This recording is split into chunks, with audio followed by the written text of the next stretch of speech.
मरचू जंगल से लकड़ियां काटकर बाजार में बेचने गया, लेकिन उसे लकड़ियों के अच्छे दाम नहीं मिले।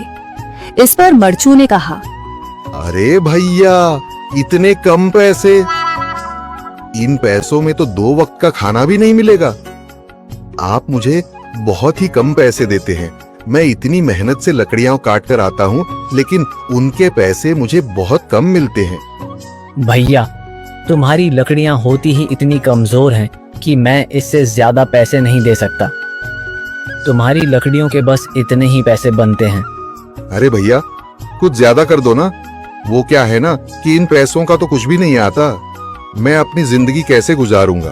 भैया, तुम जाकर अच्छी लकड़ियां लाओ, तभी इन लकड़ियों का अच्छा दाम मिल पाएगा, वरना इन लकड़ियों का तो यही दाम है। ये सुनकर मरचू बहुत ज्यादा परेशान हो गया और पैसे लेकर किराने की दुकान से सामान खरीदकर घर आ गया। घर पहुंचते ही मरचू की पत्नी सीता ने कहा, अरे जी, सामान ले आए आप? हाँ जी, सामान ले आया हूँ। सीता के चेहरे पर खुशी छा जाती है, लेकिन जब उसने सामान देखा, जी, इसमें तो बहुत थोड़ा सामान है। हाँ सीता, मुझे पता है कि यह सामान बहुत थोड़ा है, लेकिन मैं क्या करूं?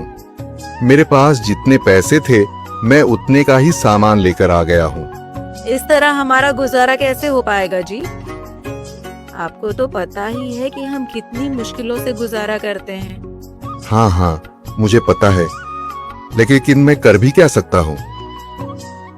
मेरे पास इतने पैसे ही नहीं कि हम एक अच्छी जिंदगी गुजार सकें।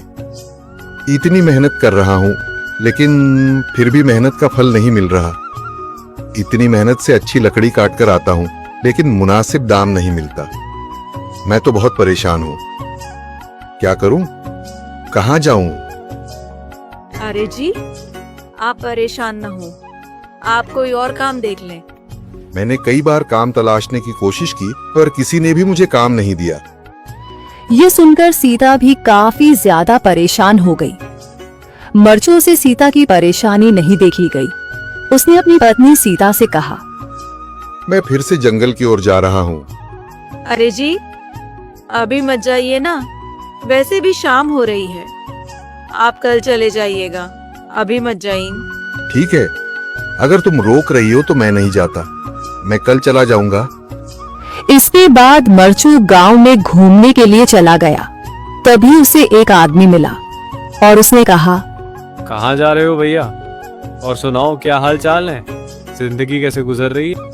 अरे भैया, तुम्हें तो पता है कि लकड़ियां काटकर कैसे गुजारा होता है। हाँ भैया, तुम सही कह रहे हो। और आसपास के जंगलों में अच्छी लकड़ियां भी नहीं है। इसके लिए तो जंगल के अंदर जाना पड़ेगा। पर जंगल के अंदर तो काफी सारे जंगली जानवर होंगे। मुझे बहुत डर लगता है भैया, मैं जंगल में कैसे जाऊंगा? हाँ भैया, जंगली जानवर तो होंगे, लेकिन अच्छी लकड़ियां तो वहीं से ही मिलेंगी। ये सुनकर मरचू बहुत ज्यादा परेशान हो गया, लेकिन वह आदमी बिल्कुल ठीक कह रहा था। जंगल के किनारे की सारी लकड़ियां कट चुकी थी। हे गाइस, मेरे चैनल में आप सभी लोगों का स्वागत है। प्लीज़ लाइक, कमेंट और सब्सक्राइब कर दे प्लीज़, धन्यवाद। और अगला पार्ट जल्दी आने वाला है। अब सिर्फ जंगल के अंदर ही अच्छी लकड़ियां बची थीं। अगली सुबह मरचू लकड़ियां काटने जंगल की ओर चल पड़ा। जंगल में आने के बाद मरचू ने कहा, अरे, यहाँ पर तो लकड़ियां ही नहीं हैं। वो आदमी सही कह रहा था, लकड़ियों के लिए तो जंगल के अंदर ही जाना पड़ेगा। और जंगल के अंदर जाना क्या सही रहेगा? मुझे तो बहुत डर लग रहा है, क्योंकि वहां पर तो काफी सारे जंगली जानवर होंगे जो खतरनाक होंगे।